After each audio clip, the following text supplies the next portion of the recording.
gubbed Watford 5-0, Jim, which is no mean feat this season. No, although actually Watford have a terrible record against Liverpool, don't they? They Generally do. speaking. 6-1 and 2-5-0 the last 3 games at Anfield. I know, but Watford have played well. Oh, this yeah, I season. mean, obviously Liverpool, they don't have to just turn up to do that. Obviously, they need to be good. And they were, weren't they? They were absolutely fantastic. They needed a performance like that from some of the chat that's been going on to get a good 5-0. And Sadio Mane found his scoring boots again. His scoring head. Yes, indeed. Yeah, that's a good point as well. I mean, according to Opta, actually, he scored his 13th and 14th Premier League goals of the season, the most he's ever netted within a single campaign in the competition, which I was quite surprised I'm surprised by that. It seems quite low. I suppose, in all competitions, it will be more than that, generally speaking, I would think. But yeah, it's Sure. Firmino missing is a big thing for them. I mean, Origi played well as well, and they need their squad to sort of step up, don't they? Which is a good point, because Mane playing front and centre of the three, and that front three of Firmino, Salah, and Mane has been so crucial and important for Liverpool that to miss one of them, you sometimes think, okay, obviously if they got the two were out, you would be quite worried. But Origi stepping up and even scoring as well. What did you think of Mane's back heel? Impetuous. Or impetuous, Impetuous. rather. Oh, come on, get in. Yeah. So good that you've been writing a word for it. Yeah. I think the commentator called it impudent. Yeah. An impudent finish. Yeah, when he means impetuous. Yeah, exactly. That's what he So it's a perfectly cromulent word. clearly what he meant. He used the ground well. I think the commentator said on Mesut Ozil's goal, was it Alan Smith maybe? Somebody said on Mesut Ozil's goal, because he kind of hit it into the ground. Oh, he always does that. Yes, that's what he said. He said, Mesut Ozil, always hits it into the ground. Although it's one of those finishes where he thought that was a little bit fortuitous. No, Yeah. but he does it all the time. So it's. Yeah. I mean, obviously the goalkeeper got a hand to it, but it's. But if it's a volley, I understand that. But it was. Let's talk about Mane. Let's talk Yeah. about Mane. 'Cause Well, there's- he used the ground very effectively. He did what most players do all the time. They do. Cesc Fabregas with that cushion sort of squidged the ball against the turf and flicked That was it out. fun. That wasn't was it? wonderful. We talked about that on the continent. But Mane, Mane, yes. I want to know if it was the furthest out back-heeled goal ever seen. Because normally back-heel goals don't tend to be that far out for obvious reasons. And that one looked like it was about 12 yards out. It was right on the penalty spot, wasn't it, or just next to the penalty spot? So that obviously gives you some indication. But that's a fair question. I'm pretty sure I can. No, I can't remember another one. But Actually, the way you furrowed your brow there, I thought we're going to get Yeah. we're going to be subjected to a speller bomb here. Yeah, it's like you were rummaging through the little junk drawer of your mind, Yeah, where all the weird stats go. In my mind's eye, I can sort of picture one that was further out, but I have no idea when, where, who, why, and what. I think so you can't just made it really. up. I think you're making it up, maybe. mate. You're imagined making it it. up. Yeah. But to go back to something one of you guys said, I mean, Liverpool had drawn 3 of their last 4 league games before this, and so it is legitimate to say that they were having a little bit of a wobble under the press. They dropped down to second for a bit, didn't they? Obviously, they're now back on top. It's a comprehensive win for them. Big Virgin massive. on the ridiculous with a hat trick. He absolutely loves it. So he doesn't got 2. He's great, Virgil van Dijk. So good at both ends of the pitch. It reminded me of that last-minute goal he got for the Netherlands, which topped the group in the UEFA Nations League. He's so dangerous on set pieces. He is, and also as well, he reminds me just the leadership qualities that he has and the presence that he clearly has in that dressing room and generally at the club. He reminds me actually a little bit of Vincent Kompany. Well, you know how you can see, even though Kompany's not in the team as much as he used to be for injury and various other reasons, he's like the main man around there. And you can see Van Dijk has come straight in, and that's what he is at Liverpool. Well, he was and that's a difficult thing, isn't it, to come into an established The team? force of personality that big, yeah. Well, I think that the price tag, backed that up, and they were crying out for him for so long. Obviously, it was a transfer saga, I think we would call it, that went on and on and on. But Liverpool needed that top quality centre half for a little bit of time, and then when he came in, I think everybody from the goalkeeper to the centre forwards are like, "Thank you. You just take what you want. The keys are there yours." goes Virgil. I must remember to thank him. Yeah. But and I know it's easier said than done, and we've already mentioned that Watford have a difficult record at Anfield. But Virgil van Dijk's 2 goals and Mane's 2 goals and obviously Origi scored, as you mentioned. But all 5 of those goals were assisted by the fullbacks. Oh man! And obviously they are great fullbacks. The delivery's good. Their work rate and everything is fantastic. But I mean, I was a bit disappointed with Watford. Maybe you could argue the game had gone by this point, but they're not stopping any crosses. They're not stopping anything. Stop the crosses coming in. Stop it at source. If you do whatever you can to stop them, because one was at a set piece though. It's true. You can't do anything about that. There were 4 others though. They need a bigger wall. They do. Yeah. They do. Do you think at that point, because Watford seemed like a disciplined team that were obviously very good and are having a good season, do you think at that point, because they've had such Dickens off of Liverpool before. It's just a mentality thing at that point. Well, maybe they're in their heads a little bit. But Anfield's such a fortress these days. It has been for a little while under Klopp. I mean, these things can happen. I mean, with regards to the crosses, Luke, one of them came from a set piece. One of them was sort of fairly late on. The first goal from Mane and the header. I mean, that's early on in the game, and it's a beauty of a cross. But there were other crosses that didn't result in goals, which were dangerous. Well, okay, that's fair my enough. point. But they're not going to score from every cross, so it's not going to happen. True enough. But for the fullbacks, give Liverpool so much, don't they? I mean, Alexander-Arnold, what a delivery he's got. He can hit a dead ball. He can whip the crosses. I mean, it was Beckham-esque that first one, for crying out loud. It gives them so much out wide and in attacking areas, and the energy they have, the young players. Absolutely, as well. and as well, Andy Robertson. He's such a force down the left side, and for them to effectively have that on both sides of the pitch is such a weapon. It just presses you back so much. It does. It's a remarkable signing, Andy Robertson from Hull, wasn't he? Yeah. They picked him up. I can't remember the cost. People were talking about his potential for a while, though, and they were, but no one went and got him. I don't know if they thought he was quite as good as he has been. You'd have to say probably looking down the table now, trying to hold on to third spot rather than looking to catch the two in front of them. And it does seem that the feeling is now it's gone. What a difference two results make. I mean, two defeats in a row. Absolutely. Difficult game this weekend. Yeah, I have to agree with you. I think that's right. I think they were, as we said before, as I mixed my metaphors terribly last week, as pointed out by a listener, they've been going to the well so often that you think they've come up just short, and not that you wouldn't expect that. I mean, if they were to finish third this season, of course, if Arsenal beat them this weekend, Arsenal will only be a point behind them. But if they were to finish third this season, that would still be an amazing achievement. Yeah, absolutely. They look tired, don't they? I feel like just the small squad is catching up with them now. Yeah, and Chelsea away is a difficult fixture. Yeah, I know. And also Chelsea have so much to prove at the moment. Exactly, and they were fantastic. It has to be said. They were, and I think for Spurs, it's terribly disappointing. Well, we were talking last week that if they won and whatnot, they'd have been 2 points behind City, 3 points of Liverpool. Now it's 8 and 9 points off those two. Yeah. But should Spurs feel disappointed with where they are at this stage of the season, considering the injuries and all the stadium business and all the rest of it? No, I don't think they should. I think they've done. I mean, if they come to that, top four for them is great, given everything that's gone on off the field. They need to establish themselves as a regular top four team, and they're absolutely doing exactly. And obviously, only one team can win it, and Liverpool are posted. I think Liverpool have already got more points this season than they got in total in about 15 of their last 20 Premier League seasons. Liverpool and Man City are performing at such a high level. Absolutely. And I do think Spurs, in the games where they come up short, like these last two, they do look vulnerable in certain areas. I mean, when Christian Eriksen's not playing well, it shows. Harry Winks is a game guy, but he can't do it all on his own at the base of midfield with Sissoko next to him, who can be inconsistent, although he's been improved. Trippier, I think, has had a really poor season, and his glol yesterday was possibly not his fault. We don't know, because if you look at the replay, he doesn't look up, which says to me that he didn't get a shout from Lloris and expected Lloris still to be back there.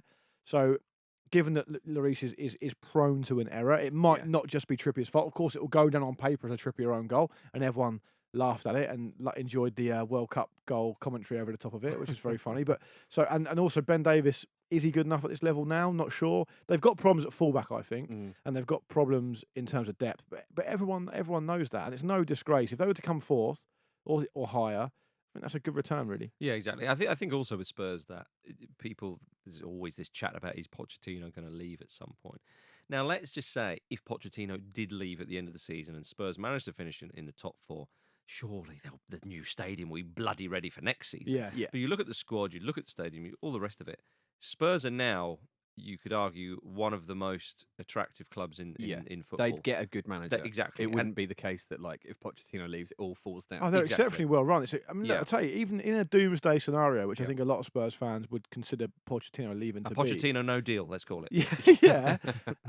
Then it would be a huge job for anyone. I mean, I genuinely think the challenge of delivering a Premier League title to a team that have gone without it for so long would attract the very best managers in the world. I don't subscribe to the idea that they have to have already won 10 trophies for them to be.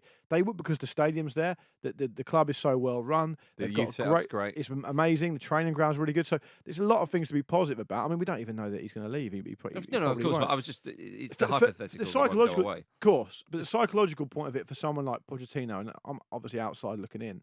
I think after this whole journey he's been on, where he's had to make concessions because of the stadium, to not do at least a season in that stadium, I think would be surprising. And actually, I think that spoke to a Spurs fan, friend of mine a little while ago, who said he's pretty certain that he thinks Christian Eriksen, maybe one or two others, would leave in the summer. But I don't know. I wonder if the stadium is a real pull in that sense. Well, Eriksen's pretty much on record saying that he sees his career trajectory.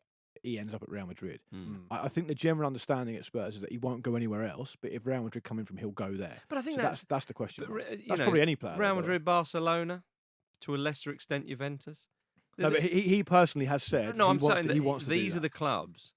As I say, maybe to a lesser extent, Juventus. Yeah, I mean, if they're the only clubs that your players will leave for, you're in a good spot. And that's understandable. That's been the case for, you could argue, 20 years. One or two have come and gone. AC Milan, maybe not so much now, but they probably would have been 10, 15 years ago. I think that it's a happy camp at Spurs. What they've built and what they've done there, they've given themselves the best of opportunities, So who knows?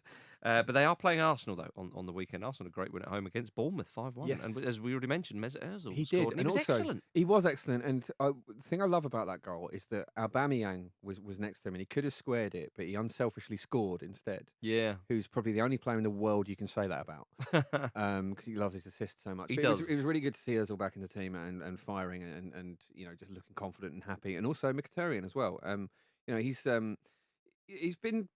seemingly been fairly underwhelming in the time he's been at Arsenal. I think because Alexis Sanchez has had such a difficult time at United, and they were involved in the same deal. Like, it's perhaps overlooked weirdly, but.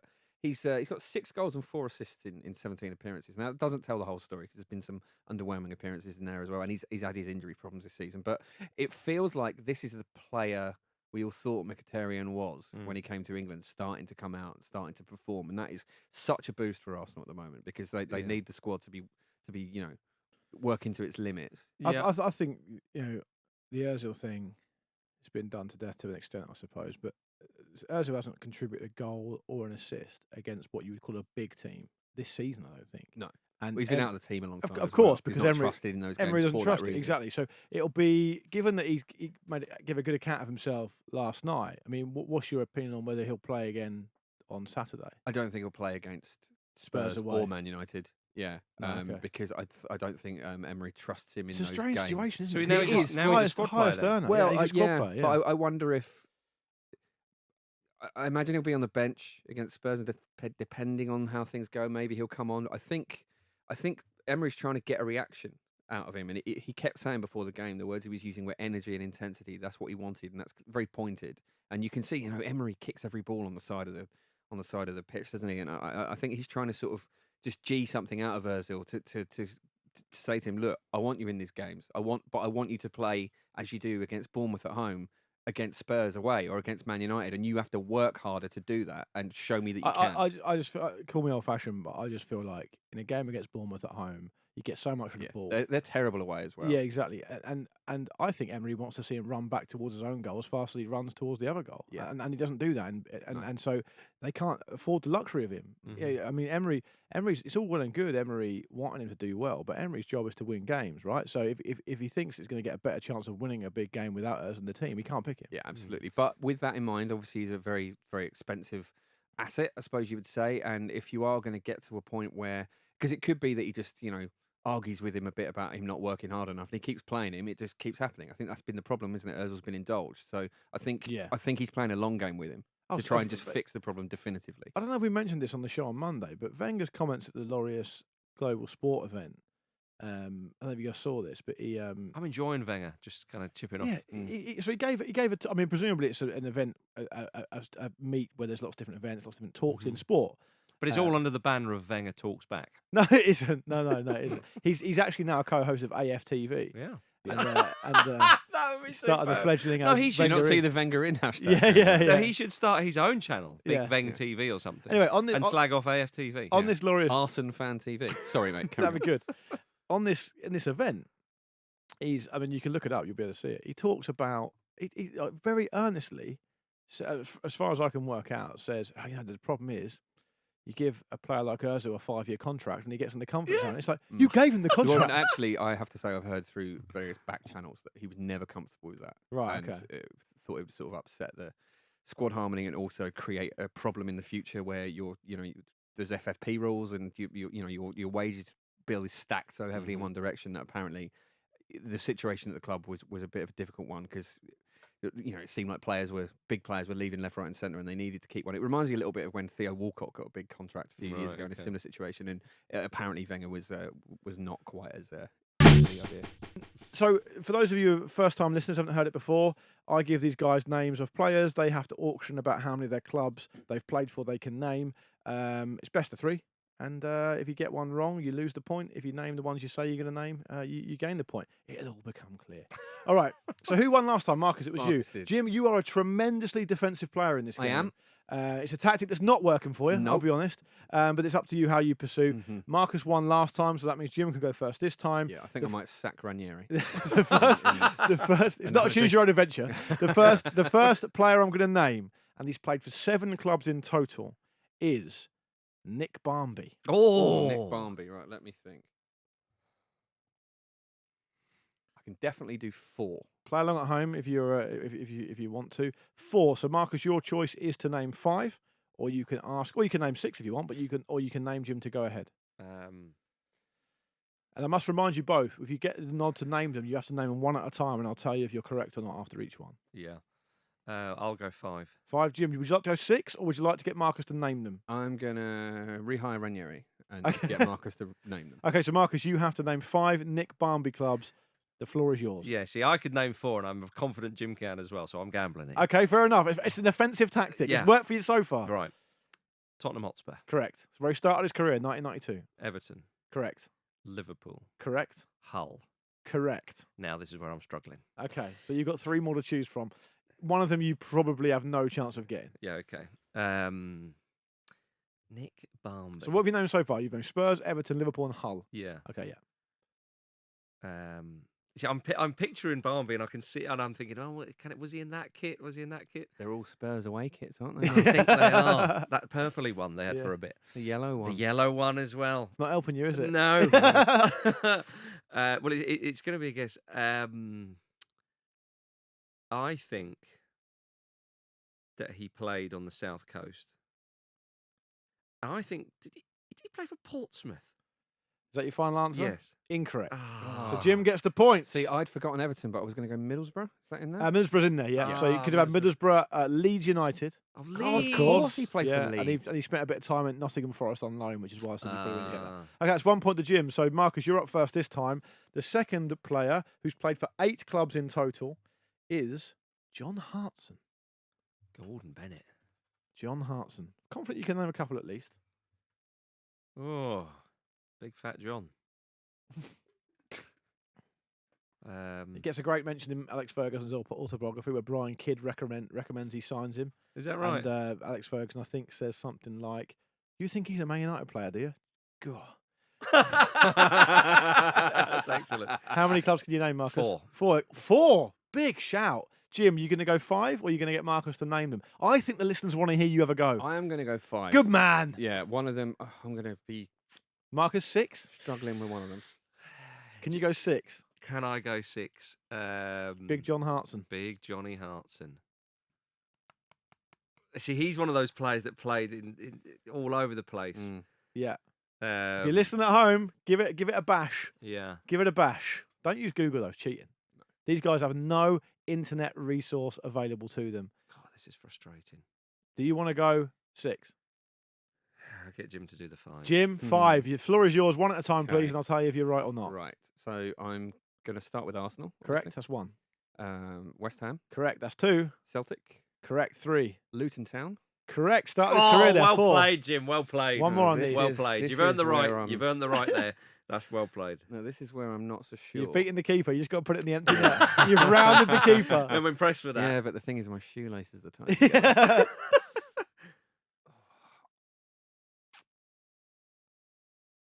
Let's be having you. I'm going to go, it's just a bit of a stab in the dark. Again, Middlesbrough? Incorrect, I'm afraid. That's a point to Marcus. It's 1-1, so his career was I'm very relieved you didn't say Wimbledon there. Luton Town, Arsenal, West Ham United, Wimbledon, Coventry City, Celtic, West Brom, and Norwich City for a bit on loan. Do you know what? When I said let's be having you, that wasn't a clue. You just said Norwich City on the back of that. Right, the final name. This is all to play for. All to play for. The decider. We must have a decider. The final player, he's played for 7 teams, and it is, and who's first this time? Jim, I think. It's Ruud van Nistelrooy. Good Okay. one. Yeah, I think it's quite a good one. I was surprised to see that he played for 7. I'm surprised at that as well. Yeah. So Jim, opening the bid. 1-0. It's poised. Oh, 3 I can think of that are obvious. Yeah, that's fair enough. It's a good place to start. I mean, it's interesting that his career went from 1993 all the way through to 2012. But you know what? I'm going to... So he played for 6 years after he left United. Yeah, that's right. People forget that, you know. They do forget that. Why would you be thinking that? It's quite I niche. have no Jim, I'm going idea. to have to push you for an opening bid, mate. I'm going to go for 4. Marcus, would you like to beat 4? No, I wouldn't. I'm gonna ask Jim to. I'll tell you what, Jim. You're gonna have to name 4, mate. So go ahead. So PSV Eindhoven, Mm-hmm. Yep, correct. Man United, Correct. Real Madrid. Correct. Obviously, this is where it gets a bit trickier. I'm going to guess at Fenerbahce.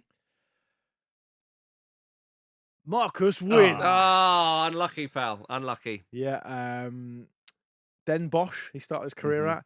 Heerenveen, PSV, Man United, Real Madrid, Hamburg. I knew there was one in Germany. I was thinking it was Schalke. I thought that was Schalke as well, Raul yeah. And then he finished his career at Malaga. Oh, God, I had yes! Malaga was one of There the we go. See? 3 or so guesses I had. Do you The other know one was what? obviously Middlesbrough. Do you know what, Jim? Credit to you. I went defensive and you went attacking, and it didn't work out for you.